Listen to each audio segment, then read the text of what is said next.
नमस्कार शेतकरी मित्रांनो, तुमच्यासाठी आनंदाची बातमी घेऊन आलेलो आहे. पुण्यश्लोक आहिल्या देवी शेतकरी योजनेमधून सरकारने थकीत शेतकऱ्यांसाठी 2 लाखापर्यंतची कर्जमाफी आणि रेग्युलर भरणाऱ्यांसाठी 50,000पर्यंत सहकार्य केलेलं आहे. खरं तर या सहकार्याचं सर्वांचं, सरकारचं, देवेंद्र फडणवीस साहेबांचं मनपूर्वक सहर्ष स्वागत करूया.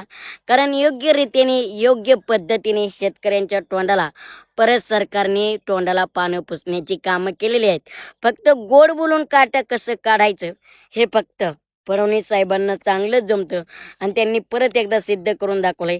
आता बरेच जण म्हणतील, हा तुमच्या पोटात दुखायला लागलं का, तुम्हाला त्रास व्हायला लागला का? बाबांनो, आमच्या पोटात अजिबात दुखायला लागलं नाही, त्रास व्हायला नाही. पण जेव्हा फडणवीस साहेब विरोधी पक्ष नेते होते, जेव्हा दुसऱ्यांदा बघितलं असेल, इलेक्शन वगैरे आलं असेल, काही महिन्यापूर्वी म्हणायचे 7-12 कोरा कोरा कोरा. पण आता काय झालंय, सारा चेहरा झालाय बुरा बुरा बुरा. कोरा तर काही झाला नाही. पण खऱ्या अर्थाने मित्रांनो, की 2 लाखापर्यंत कर्जमाफी त्यांनी केली. पण ते खरंच होणार आहे का नाही हे सुद्धा माहीत नाही, का आश्वासन आहे. पण खऱ्या अर्थाने जर मला एक सांगायचं आहे, बऱ्याच लोकांना असंही वाटतं की शेतकरी कर्ज घेतात पण शेतकरी कर्ज भरत नाहीत. का बरं? तर मला त्यांना एकच सांगायचं आहे, त्यांच्या माहितीसाठी सांगायचं आहे. आज आमचा शेतकऱ्यांनी कांदा पिकवलेला आहे आणि हा कांद्याला जर आज 4-5 रुपये भाव चालू आहे. ह्या कांद्याला जर चांगला भाव असताना तुमच्या सरकारचे, तुमच्या पैशाची सुद्धा शेतकऱ्याला गरज नसते बरं का. कारण शेतकरी सरकारला पोचतोय. तुमच्या 2 दमडीच्यांनी काही गरज होणार नाही. पण जे कर्जमाफीचा तुम्ही निर्णय घेतलाय ते खरं तर कुठेतरी विचार करून घ्यायला पाहिजे होता, की 2 लाखापर्यंत ठीक आहे. पण सरसकट 7-12 कोरा का नाही झाला? आधी तर आपण बोलले आणि आता केलं नाही. आणि ज्यांचे थकीत आहेत त्यांचं 2 लाखापर्यंत आहे आणि जे रेग्युलर भरतात त्यांची 50,000पर्यंत आहे.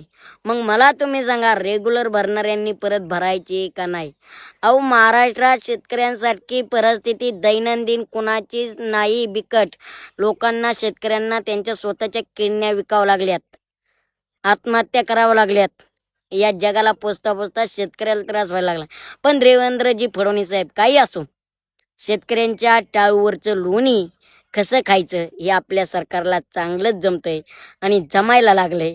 हे जे तुम्ही आश्वासन दिलंय, 6 महिन्यापासून जे शेतकऱ्यांना लटकून ठेवलं होतं, आत्तापर्यंत तुम्ही लटकूच ठेवलंय आणि शेतकरी मेला आणि जगला.